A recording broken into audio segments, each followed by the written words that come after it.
চাকরি স্থায়ীকরণ সহ 2 দফা দাবিতে নির্বাচন কমিশন ভবনের সামনে কর্মবিরতি ও অবস্থান কর্মসূচি পালন করেন আউটসোর্সিং কর্মকর্তা ও কর্মচারীরা। এই বিষয়ে বিস্তারিত জানাতে সরাসরি যুক্ত হচ্ছেন সহকর্মী বদরুল আলম শাওন। শাওন, এখনো কি আন্দোলনকারীরা অবস্থান করছেন কিনা আর কি দাবি করছেন তারা?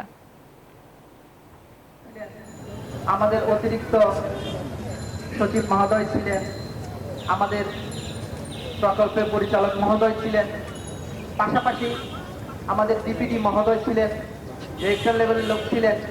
আর আমরা প্রায় 10 থেকে 11 রুবা নির্বাচন কমিশন অফিসের সামনে কিন্তু এখনো আউটসোর্সিং এর কর্মকর্তা কর্মচারীরা অবস্থান কর্মসূচি পালন করছেন।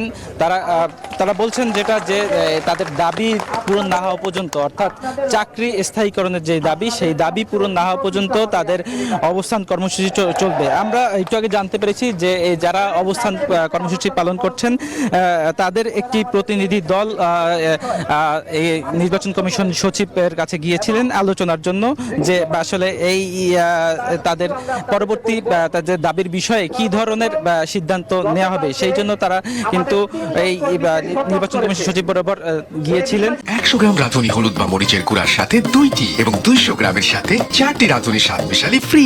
সেইখান থেকে তারা কিছুক্ষণ এসেছেন। আমরা দেখছি যে আসলে নির্বাচন কমিশন সচিবের সাথে দেখা করে আসার পরে তারা আসলে তাদের দাবি দেওয়ার যে কি দাবি দেওয়া পূরণ হলো সেই বিষয়ে তারা এসেছেন। এখন সেই বিষয়ে তারা কথা বলছেন। তারা যেটা বলছেন যে তারা প্রায় 2260 জন কর্মকর্তা কর্মচারী রয়েছেন,